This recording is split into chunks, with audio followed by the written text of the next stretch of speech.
There are the obvious horses, but you're paying so much money, you literally have to win a Melbourne Cup. But one of the big races to actually break even. It's not really our model, because at the end of the day, people aren't selling you a champion. They just don't. So they're selling you a horse that they think is not good enough.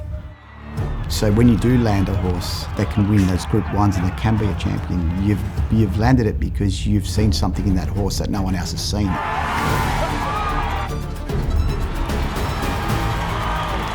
Group 1s, and now the greatest of them all, the Melbourne Cup.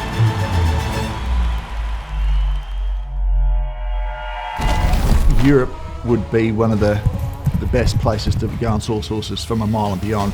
Their bloodlines are second to none. But also some of the training that those horses have had in their fundamental years as young horses really holds them in good stead when they come to Australia to really excel at those staying trips.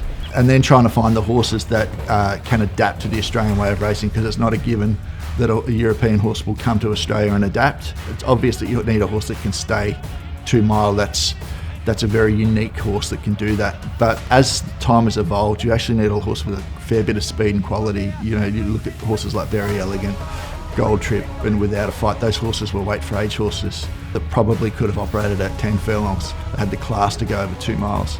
You really need a horse that has that level of ability to win it these days, because it is a quality race, and the days of having the good staying handicapper, I think, are gone. You really need to have that weight for age level of class to win the race. So what we're trying to do these days is buy horses a year in advance.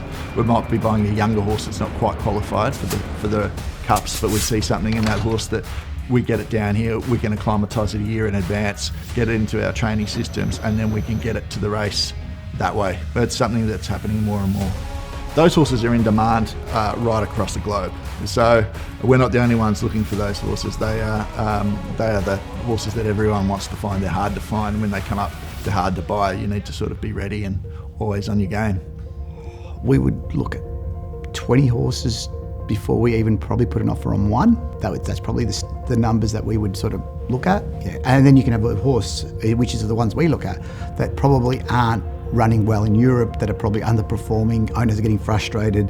They've given up on that horse. They're the ones that we like to try to go in and buy. It's a bit unfortunate, but we sort of go in there pretty quickly when they run 5th or 6th or you know, really perform probably under expectations. You know, they'll get an email straight away, "Are you interested in selling your horse?" So that's because we look at horses a little bit differently, in the sense where they don't have to be winning in Europe, they just have to be more suited to Australian racing. We can pinpoint a performance down to a certain level, and that doesn't matter where in the world that race is being run, on what type of track. It could be undulating, flat tracks, good ground, wet ground. The rating would be the same, and so we get a really good base level of how that horse is run, to what class is run. There's a lot of races, it might be in a Group 2 race that they've run to a Group 1 number, and we can see that clearly in the data, and they're the ones that you want to be identifying. Likewise, you can see Group 1 races that are run substandard on the ratings, and they're the ones to avoid. Ozzie puts a lot of faith in what I do. He's obviously extremely busy in his day-to-day business and relies a lot that I've done all my due diligence and have dotted all my I's and crossed all my T's. But before we go and buy these horses, we've got a big group of supporters behind us that back us financially to be able to do this and race with us. I take that responsibility, you know, on, and it's something that I love doing, but it's a pressure, and it's a pressure week, and you really want results for them.